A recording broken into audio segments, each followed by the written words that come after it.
Salve entusiastas, meu nome é Marcelão e esse é o 53º vídeo da cronologia dos X-Men, o primeiro confronto com o Juggernaut. Então vamos à história.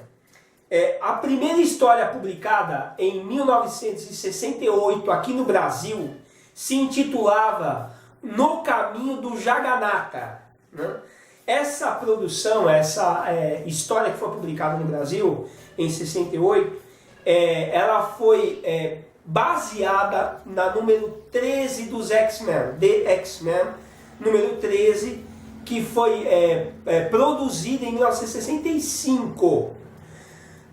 O nome Jagannatha em questão, é um nome indiano, que significa, que foi evidentemente também trazido pelos americanos como Juggernaut, né? O nome em inglês Juggernaut foi baseado com a mesma conotação que o indiano Jagannatha, que significa infreável, né? Aquela coisa que você acredita e ninguém pode te parar, né? Então o nome Jagannatha provavelmente foi tirado e colocado na revista aqui no Brasil em 68 para poder representar o Juggernaut em questão americano, tá?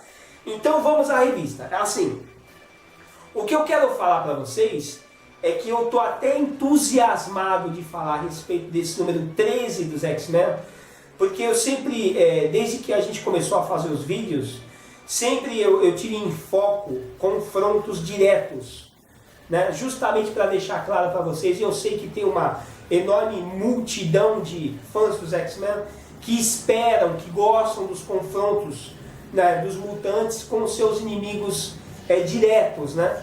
E assim, eu sempre me empolguei muito lendo as revistas dos X-Men com confrontos muito bem orquestrados, né, nas revistas. E um dos que se destacaram na época, né, na época dos criadores originais, o Stan Lee e o Jack Kirby, foi esse confronto dos X-Men originais com o Juggernaut, né?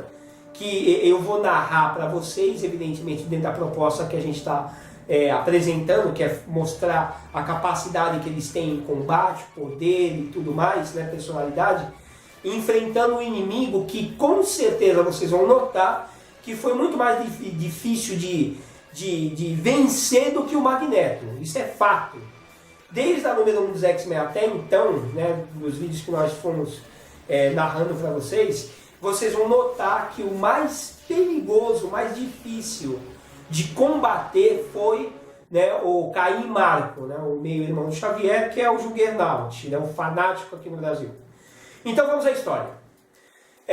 Como foi dito no vídeo anterior, né, o fanático tentou ser detido a todo custo antes de ele invadir a mansão, mas evidentemente que não foi possível, né, parar o fanático. Ele invadiu de fato a mansão.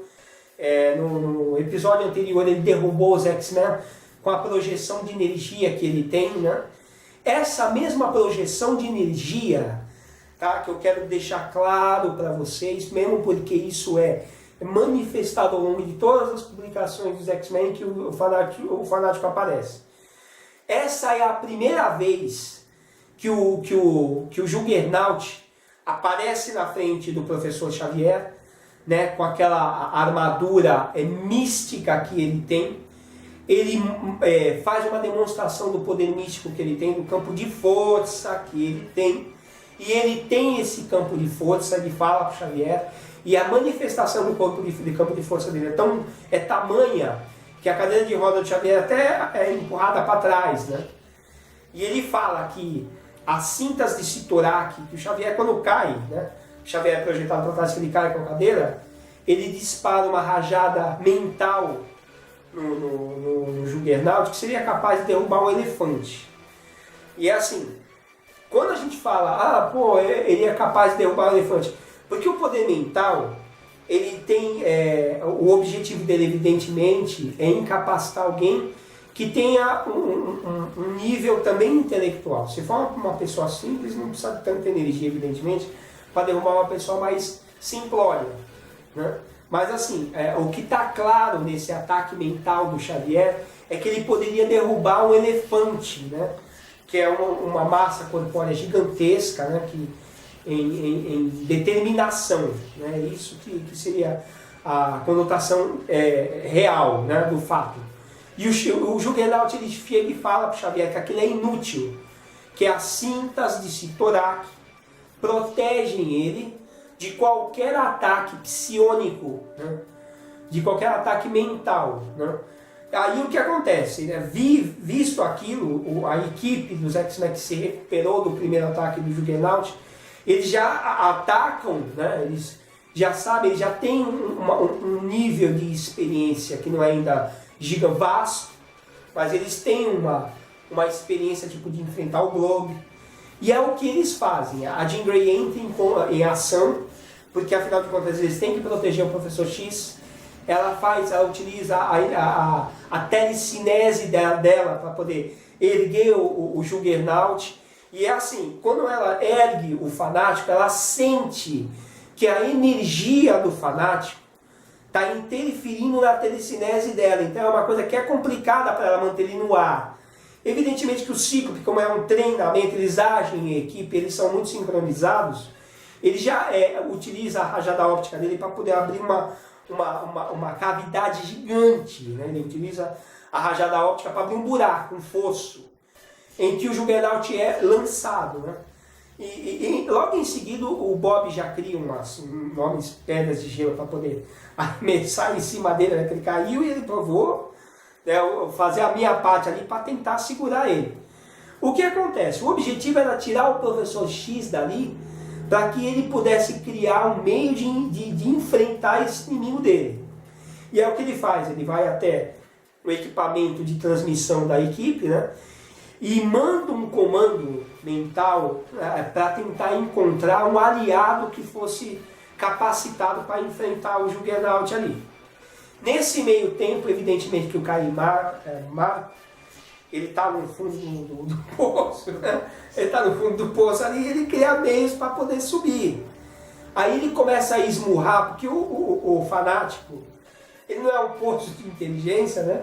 Não é um primor de inteligência, né? Como costumo dizer, mas ele é um cara que ele sabe brigar, né? E ele sabe utilizar a força, mesmo porque assim, é uma impulsão natural, né? O Cyttorak, a energia Cyttorak é uma força da natureza infreável. E ele vai criando meios, ele vai esmurrando, criando uma escada natural para poder chegar até ali o nível onde está os X-Men. O Cíclope tenta acertar ele com as rajadas ópticas, mas outra coisa que é importante falar para vocês. Desculpa. As rajadas ópticas, né, a energia que desprende da rajada óptica do Cíclope ofusca a própria visão dele. Né? Isso provavelmente nunca foi dito, mas está escrito. Né? Quando ele dispara a rajada óptica dele, dependendo da intensidade, ele não está vendo o que está acontecendo atrás da energia que ele está focando. Né? E dessa maneira, o Juggernaut ele consegue chegar atrás do piso da onde o Cíclope está atacando, e ele emerge, ele destrói ali a base e aparece de novo. Nesse meio tempo, o Xavier consegue entrar em contato com o aliado que ele procurava, que é o John Storm, né? o Tocha Humana, que na época, é válido dizer para vocês, que os X-Men eram o carro-chefe da Marvel nessa época. Então a participação deles, né, e depois o Homem-Aranha, como ele começou a crescer muito e vertiginosamente. Ele vai ficar mais famoso que o Quarteto Fantástico, enfim. Mas o Tocha Humana, ele é alcançado pela mente do Xavier, ele é guiado pela mente do Xavier para auxiliar eles, né, no confronto. Nesse meio tempo na mansão, o fanático que emergiu do solo ali, ele vai se projetar para cima do Cíclope. O Cíclope projeta as rajadas dele e é assim. Que fique claro para vocês, as rajadas ópticas do Cíclope não estavam em intensidade máxima e elas incomodavam o Juggernaut. Tá? Ele não é 100% alheio, ele sente aquela batida das energias ópticas do Cíclope. Né? E assim, aliando isso ao ataque do anjo, né? o anjo, num momento que o Juggernaut está se projetando em cima do Cíclope, ele chega e dá um contra-ataque ali, isso desequilibra o Juggernaut, porque são ataques sincronizados, né? Não que isso vai causar um dano, não é isso, né? Mas o cara acaba se desequilibrando num dado momento, né? E eles utilizam esse mesmo artifício para tentar derrubá-lo, né? Porque é assim, e o campo de força. O campo de força do Juggernaut, ele é uma força que é e não é espontânea. E isso que eu estou dizendo para vocês não é só o estudo desse quadro, dessa história em questão. Ao longo dos anos, o Juggernaut vai enfrentar vários personagens da Marvel Comics, inclusive o Thor. Então, que fique claro para vocês, a joia Cyttorak, ela dá um poder absurdo pro avatar dela, que é o caso do Caimar. Então, assim, ele tem um poder descomunal sem projetar o campo de força dele. Tá? Ele tem aquele poder descomunal que é a força dele e tem a expansão do campo de força dele. Voltando ao confronto direto, né? A partir do momento que o Xavier entrou em contato com o Tocha Humana e ele estava a caminho, os X-Men vão de encontro ao Juggernaut para tentar pará-lo, né? Nesse meio tempo, quem está lutando com ele continua sendo o Anjo e o Cíclope, né? Eles estão utilizando o treinamento que eles têm para tentar freá-lo, para tentar pará-lo, né? E dá para notar que o Caimar, ele é um cara que ele lutou a vida inteira. Ele sempre foi aquele, como já foi dito na origem do Xavier, e dele mesmo, que já foi contado em vídeos anteriores, ele sempre foi um brigão. Então o cara que é brigão, ele sabe brigar. Então em dados momentos, ele consegue pegar o Anjo, né, que se expunha demais, porque é o primeiro confronto que eles têm com o Juggernaut, né? Eles não sabem a extensão do poder dele, que ele é capaz de fazer tudo mais. E ele volta, né, ele pega o Anjo, coloca na frente da rajada óptica do Cíclope, que percebe o movimento e reduz a intensidade. Evidentemente, o Cíclope consegue dar tempo de fazer isso aí. Né? Nesse meio tempo, o Homem de Gelo chega, né, e congela, ele cria um bloco de gelo extremamente denso para tentar frear o Fanático. Por que isso? Né? Vocês têm que entender pontos importantes da história. Nesta época, o Cíclope, o poder do Cíclope funcionava como uma bateria. Isso já foi dito em vídeos anteriores. Hoje em dia não é mais assim, né? Nos anos 70, no meio dos anos 70 até hoje já é diferente. Mas nessa época que ele é muito novo, o poder dele carregava e descarregava à medida que ele projetava os raios ópticos dele. Então ele precisava de um tempo para poder gerar energia, concentrar energia para fazer um novo contra-ataque. E o que eles estavam fazendo, o Homem de Gelo e o Anjo estavam tentando conter o Juggernaut para que ele pudesse atacar na sequência da maior maneira que ele pudesse. Mesmo porque eles sabiam que o mais poderoso dentre a equipe era o Cíclope. Quem entra em cena? O Fera. O Fera entra em cena com aquele... e ele é o homem forte do grupo, né? Ele começa a golpear o Fanático, e ele é muito rápido, o Fanático não consegue alcançá-lo. Ele sai, bate, e assim, ele foi instruído pelo Xavier para que ele enfraquecesse o elmo do Fanático. Ele tem vários momentos, o foco dele é aquele lá. Ele sabe que ele tem que enfraquecer aquele invólucro, né, só que num dado momento o Fanático pega ele, né, e assim, ele machuca o Hank. Não está claro na história que ele chegou a fraturar a perna do Hank. Mas o Hank depois ele é imobilizado, então não se sabe dizer a extensão da gravidade do que o Fanático fez com a perna esquerda dele, né? Mas o que acontece? Outra coisa importante para vocês. O Hank, mesmo machucado, né, contundido, ele consegue fazer com que o Fanático acompanhe ele até a sala de perigo. O que vocês têm que entender que nessa época a sala de perigo ficava no nível do chão, né? Não era no subsolo. O Bunker X não havia sido construído ainda. Os pisos inferiores da mansão, fortificado com toda aquela estrutura fantástica que é feita, não existia ainda. A sala de perigo ficava no nível térreo da mansão, né? E o Fera consegue fazer com que ele siga ele até aquele lugar. Quando o Juggernaut chega na sala, ele utiliza o painel de controle e aciona toda a sequência de ataque, né? Ele faz tudo que ele pode ali para tentar conter o Juggernaut. Só que assim, o Fanático é muito poderoso. Ele recebe uma variedade de ataques, mas ele consegue acessar a parte eletrônica da sala, a parte que controla todo o equipamento. E ele consegue criar uma pane, né? Aparece um enorme rolo, né, que iria na direção dele, ele projeta, olha só, mais uma vez, o Fanático projeta o campo de força, né? Ele faz com que aquele enorme rolo compressor se desvie e vai na direção do Hank. Isso faz com que o Hank caia, ele seja abatido, né? Aí o que acontece? Mas só que ele ganha tempo, né? Toda essa sequência de acontecimentos faz com que eles ganhem tempo. O Xavier chega, ele encontra o Xavier e o Xavier encontra ele, né? Eles se encontram ali.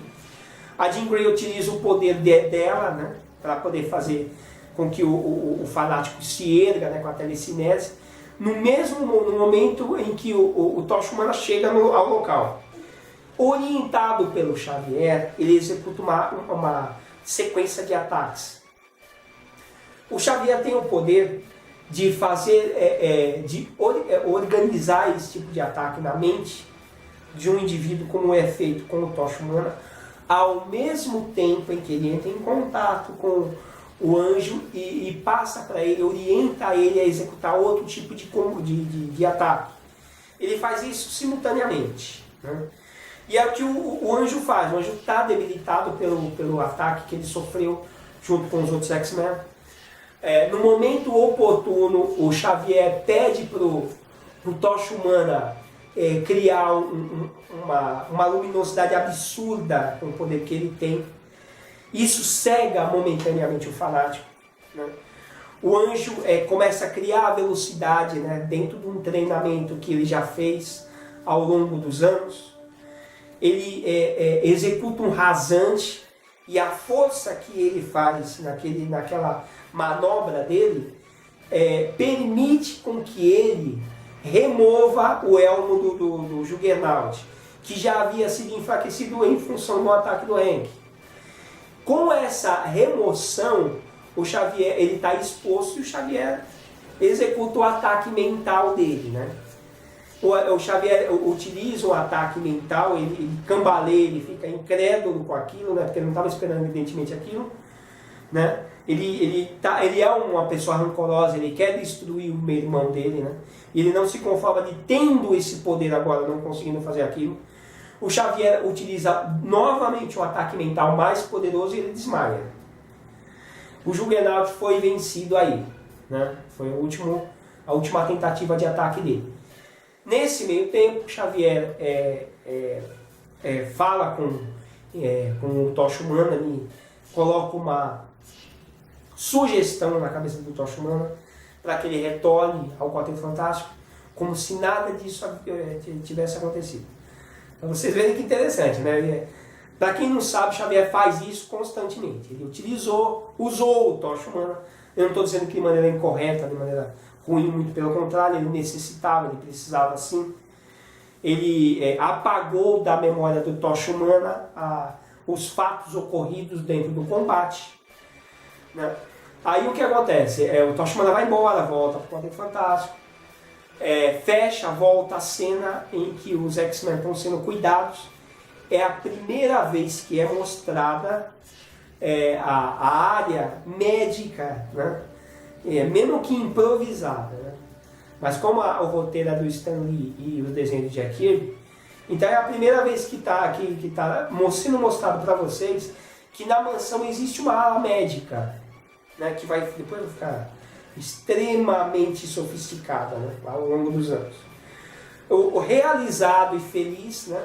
Por terem vencido, o Xavier aparece sorrindo, fecha a história e termina aí. Assim, para mim foi uma realização passar para vocês isso que é uma das coisas que eu mais gosto na revista dos X-Men, que é narrar os combates em si. Né? A revista Zero aí, né? Não esqueçam de dar um like pra gente, que é extremamente importante. Inscrevam-se no canal, né? Pra gente continuar alcançando uma maior parte de fãs dos X-Men, né? Porque tudo é muito feito com muita dedicação. Um abraço e até o próximo vídeo.